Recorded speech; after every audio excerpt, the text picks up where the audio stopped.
Pessoal, eu vou continuar aqui com a disciplina de gestão de pessoas, dessa vez com o roteiro 2. Na semana passada a gente explanou bacana sobre o conteúdo que vai ser apresentado na disciplina de gestão de pessoas, e nessa aula a gente vai aprofundar um pouco em técnicas de seleção e descrição de cargos. Vou começar aqui a apresentação. Sempre no início das nossas aulas eu gosto de trazer uma mensagem motivadora, e essa foi a mensagem que eu escolhi para essa aula de hoje. Assumir um cargo de liderança exige muita responsabilidade, conhecimento e um senso de intuição bem apurada, além, é claro, de entender e gostar de lidar com gente. Vejo muitas pessoas que assumem cargo de liderança apenas pelo status que a nomenclatura traz, mas se esquecem de verificar-se. É uma frase bacana, né, que eu acredito que ela se encaixou bem na disciplina de gestão de pessoas, porque essa disciplina é a gente lidar com gente, lidar com pessoas, e aí, muitas das vezes não é tão simples lidar com pessoas. Lidar com contratação, demissão, aumento salarial, treinamentos, gestão de salários e por aí vai. O setor de RH, recursos humanos, né, que também é conhecido como o setor de gestão de pessoas. Para esse roteiro dessa semana, vamos focar em técnicas de seleção e descrição de cargos. A gente vai ver aqui primeiro técnicas de seleção. Muitas pessoas acreditam e têm uma ideia errada de técnica de seleção. Acham que é simplesmente selecionar um candidato e pronto, colocar ali para trabalhar, para ocupar aquele posto na empresa. Mas seleção de pessoas é um dos maiores desafios dentro das empresas. Por que seria um dos maiores desafios? Porque é uma responsabilidade um tanto você contratar uma pessoa para assumir um cargo. A pessoa talvez não é adequada para aquele perfil na empresa, não é um candidato que tem uma personalidade para trabalhar naquele setor, o que pode causar intrigas, pode causar desentendimentos, pode causar até prejuízos financeiros para aquele órgão. E também pode estar aumentando aí a rotatividade da empresa. Quando você faz uma seleção bem feita, você evita o turnover, que a gente conhece aí como rotatividade nas empresas. Os tipos de turnover, eu até coloquei aqui, né, que a gente pode estar citando o involuntário, o voluntário, a funcional, disfuncional, evitável e inevitável. Involuntário é aquela demissão a demissão que parte da iniciativa da própria organização. Ela é involuntária. Não é a pessoa que está querendo se demitir, é a empresa que achou necessário demitir. A empresa que achou necessário desligar aquela pessoa daquela função. E o voluntário é quando o colaborador entra com pedido de demissão. Ele achou interessante sair da empresa e não quer mais trabalhar e pediu. Esses são alguns tipos de rotatividade. E esse turnover, a gente vai ter que definir o tipo assim que acontece, né? E outro tipo, funcional, quando o colaborador apresenta baixo desempenho. E o disfuncional, quando o profissional de alto desempenho sai da empresa. E esse disfuncional é complicado, porque talvez a empresa já está com aquele funcionário treinado e tem muito tempo que ele trabalha ali, aí ele vai por algum motivo ou outro, ou insatisfação, ele vai e pede para sair da empresa. A empresa tem a perder. Por quê? Vai ter que tornar a fazer ali, voltar a fazer um recrutamento, voltar a selecionar um candidato adequado, voltar a usar técnicas de seleção, tudo outra vez, para tentar encaixar um candidato à altura do que já estava, e leva tempo para a pessoa pegar a experiência. Talvez isso pode ser evitável, que é o próximo tópico aí. Evitável quando a empresa tenta, né, evitar aquela situação. Quando é possível traçar algumas estratégias de prevenção, mudar as políticas de gestão de pessoas e até mesmo melhorar as metas. E tem o inevitável quando não há como impedir, né? A pessoa simplesmente quer mesmo sair e não tem como impedir. Técnicas de seleção. Nesse roteiro a gente vai trabalhar e falar um pouco, né, aprofundar um pouco sobre testes psicológicos, técnicas de simulação, provas de conhecimento ou de capacidade, testes de personalidade, estudos de caso, entrevista técnica e jogos de seleção. Vamos aqui falar um pouquinho sobre provas de conhecimento ou de capacidade. Provas escritas ou provas para testar o conhecimento técnico necessário ao cargo. Enfatizar que é necessário ao cargo. Vamos citar aqui, por exemplo, um concurso público, né? Foi o que eu citei na aula. Um concurso público. Vamos aí sugerir um banco, por exemplo, ou uma carreira policial. Vamos sugerir um banco. O candidato chega, faz a prova de conhecimento, que é a prova de matemática financeira, prova de língua portuguesa, prova de informática básica, porque dentro do banco vai trabalhar com computadores, tecnologia. Dentro de um banco vai trabalhar com matemática o tempo todo e vai ter que ter um domínio da língua portuguesa também. Então, essa é a prova de conhecimento. Suponhamos que tem aí 200 candidatos que fizeram essa prova de conhecimento, ou seja, a empresa abriu um edital, o edital é para recrutar, né, pessoas para se inscreverem, e essas pessoas fizeram a prova. Dessas 200 pessoas, apenas 100 conseguiu 60%, que é o mínimo para poder ser aprovado para a próxima fase. Dessas 100 pessoas, você vai partir agora para a prova de capacidade. Eu estou dando só um exemplo aqui para vocês compreenderem melhor. Essa prova de capacidade, o banco elaborou uma técnica ali de fazer com que os candidatos digitem bem, por exemplo. Eu vou colocar aí uma datilografia. E desses 100 candidatos, apenas 50 conseguiram passar no teste. Aí, como o banco só está precisando de 10 funcionários, aí a partir daí o banco vai pegar esses 50 e fazer outros testes, como por exemplo a idoneidade moral, que é o teste de fazer ver o passado, né, da pessoa, assim como é comum ver na polícia, né? A polícia tem a prova de idoneidade moral da pessoa. E por aí vai, até você conseguir selecionar aquele candidato perfeito para aquele cargo. Então, nas empresas privadas também acontece da mesma forma, ou parecido, né? As empresas privadas vão fazer teste de conhecimento, prova de conhecimento, vão fazer teste de capacidade, que tem a ver com o cargo para selecionar aquele melhor candidato. Aí então, o próximo é o teste, o próximo tópico é o estudo de caso. Situações específicas que ocorrem na vaga e que são testadas pelos candidatos. Ou seja, situações específicas daquela vaga e você vai jogar para que os candidatos resolvam. Lá no setor de marketing, por exemplo, você vai fazer um estudo de caso de uma publicação por exemplo, de um anúncio no Instagram. Um estudo de caso. Aí você vai jogar ali e pedir para o candidato fazer aquele marketing para ver se ele consegue realmente conseguir ali algumas views, alguns likes, algumas visualizações, para ver se realmente ele está apto a exercer aquele cargo. Esse é um exemplo banal que eu estou citando aqui, mas estudo de caso tem várias outras. A gente vê várias outras formas, né? Na produção, na venda, na finança, na contabilidade, tem várias outras formas de você estar fazendo um estudo de caso conforme o cargo. Testes psicológicos ou testes de personalidade. Esqueci um R, que é personalidade. Avalia características comportamentais para o cargo, né?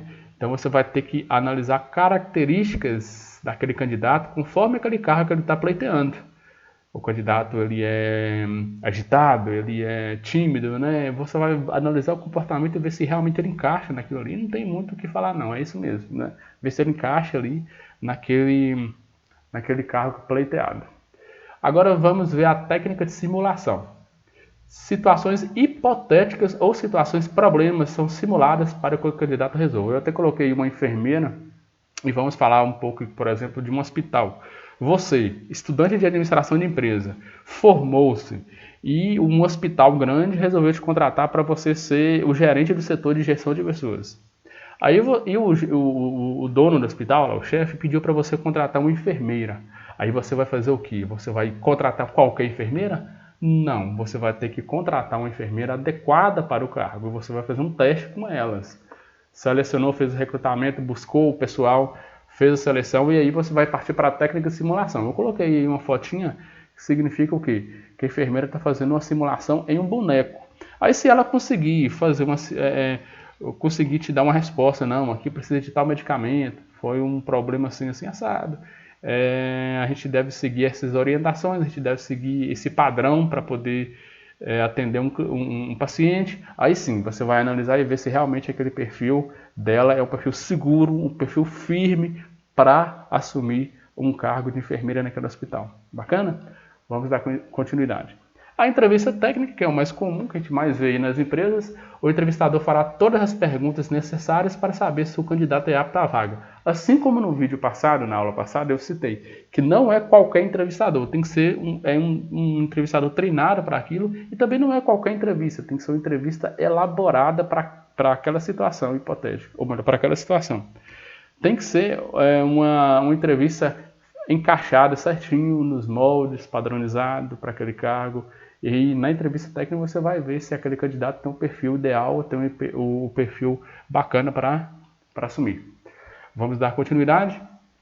Jogos de seleção de cargos. Esse tema é um tema bacana, eu vou até enfatizar um pouquinho mais aqui. Eu acredito que na plataforma também vai estar um pouco mais enfatizado esse tema.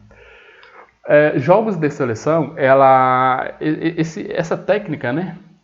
Essa técnica tem um foco em competências. O jogo é uma técnica vivencial, ou seja, do dia a dia daquela empresa, usado para observar comportamentos específicos daquele candidato. Envolve exercícios diversos, como uma simulação e também estudo de casos. A gente percebe que o estudo de casos está entrelaçado aí nos jogos de seleção. Você pode estar embutindo aí um estudo de caso dentro do jogo de seleção. Jogo de seleção é um assunto bem abrangente, inclusive tem até livros aí que tratam somente sobre esse assunto. Se quem tiver a oportunidade de ler mais sobre o assunto, seria interessante. Etapas do jogo por competência.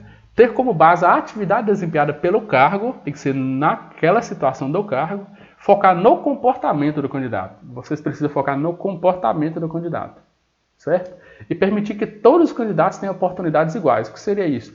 Se, por exemplo, na prova de datilografia do Banco do Brasil, né, o candidato tem 30 minutos para fazer um texto, digitar um texto, os outros candidatos precisam ter também 30 minutos. Se o candidato tem um texto ali com 1000 palavras, os outros também precisam ter um texto com 1000 palavras. Então, ou seja, todos alinhados no mesmo ponto de partida, para depois a gente conseguir analisar quem foi o candidato que melhor desempenhou aquela função. Requerer que os candidatos executem alguma ação, é óbvio, né? Você precisa deixar claro que eles precisam executar uma ação.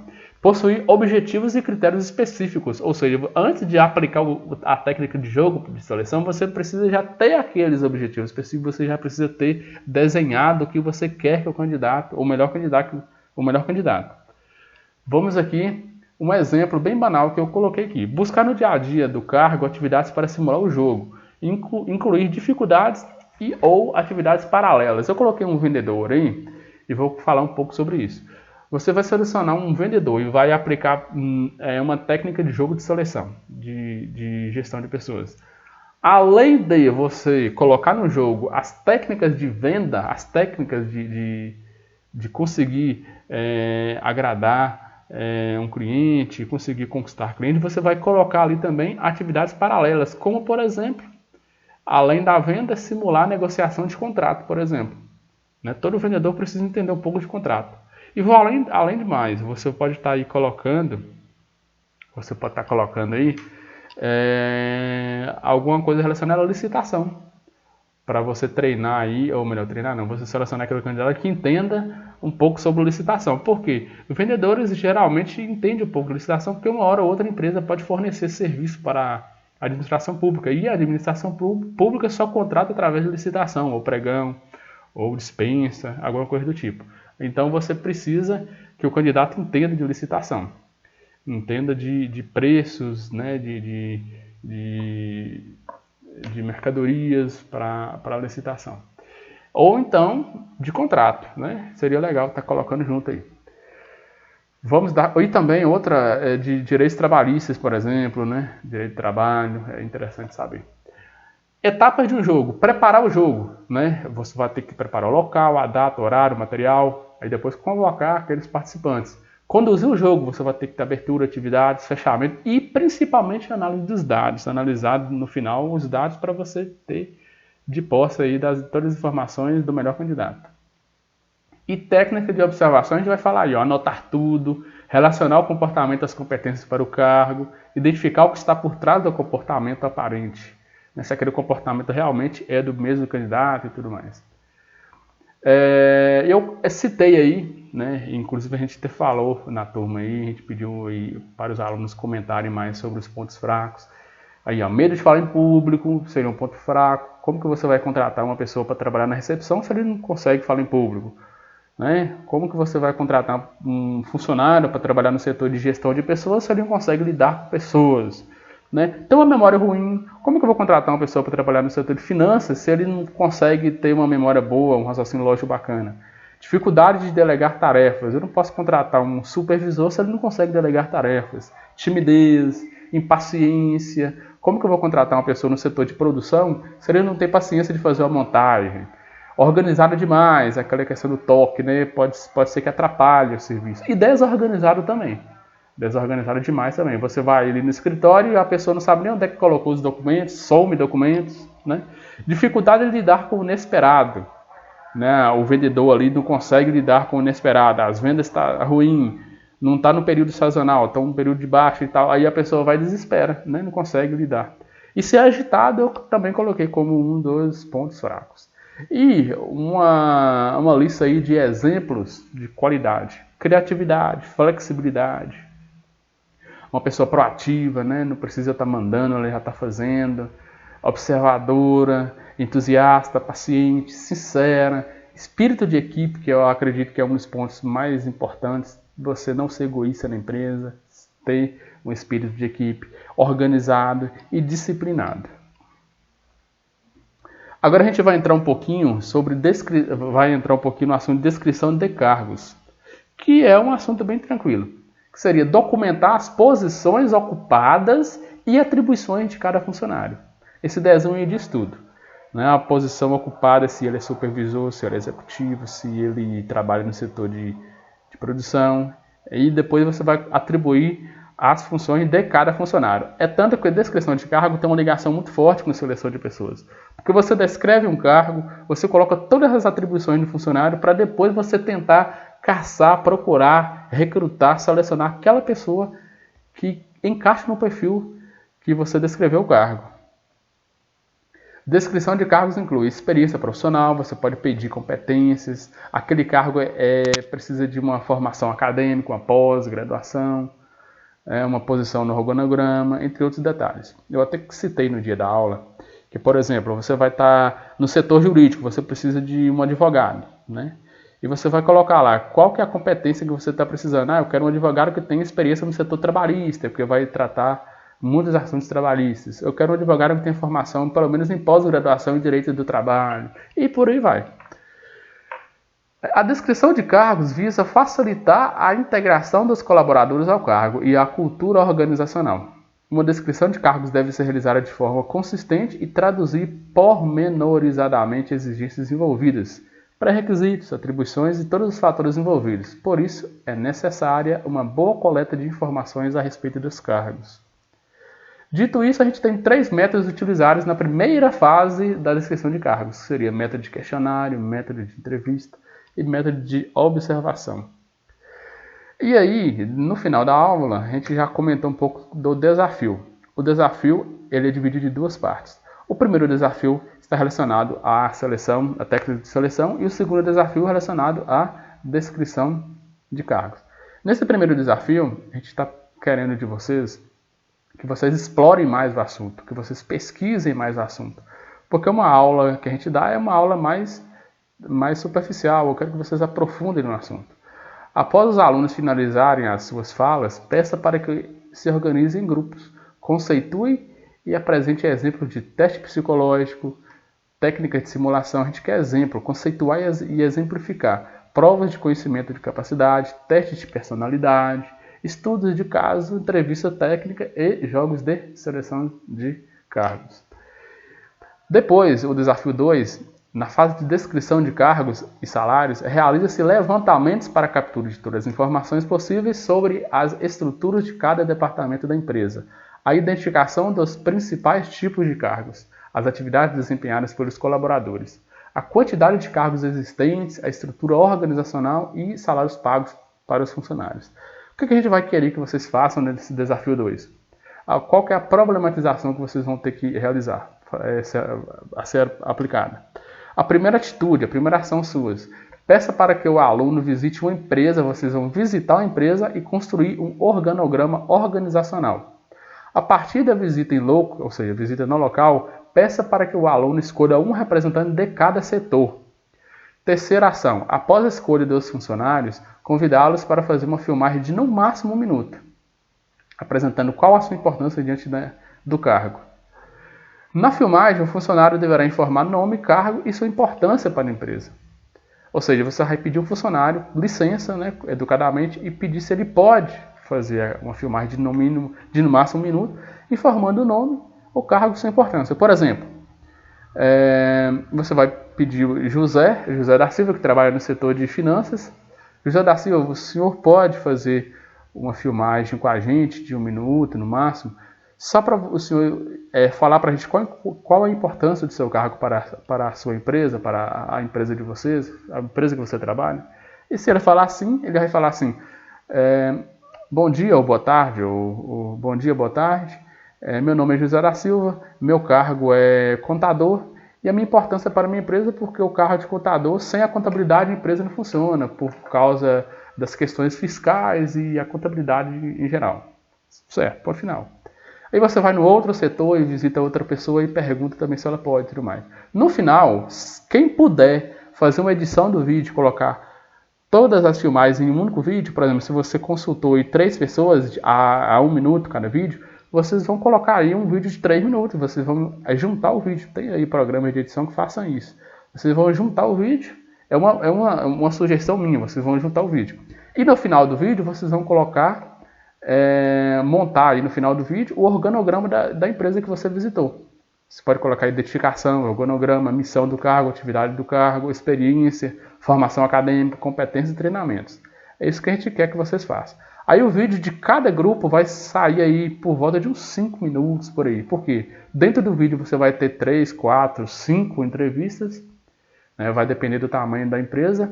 E no final você vai colocar uma imagem aí de um organograma, colocando aí a missão do cargo, identificação e tudo mais. Entendeu? Se a turma tiver aí 20 alunos, faça um grupo aí consistente aí. Eu que sugiro, vocês podem fazer individual, de dupla ou em grupo, mas eu sugiro fazer um grupo aí consistente de 5 alunos para que todo mundo um ajude o outro. E também não tumultua as empresas da sociedade que você vai estar visitando. Aí esse mesmo grupo do desafio 2 pode ser também usado para o grupo do desafio 1. Viu? Aí fica a critério de vocês. Pessoal, e no mais, leiam, leiam e leiam. Eu sempre foco na leitura, a leitura é importante. E qualquer dúvida estarei na disposição aí no WhatsApp. Vocês podem comentar aqui no YouTube também, eu vou estar respondendo. E forte abraço e até o próximo roteiro.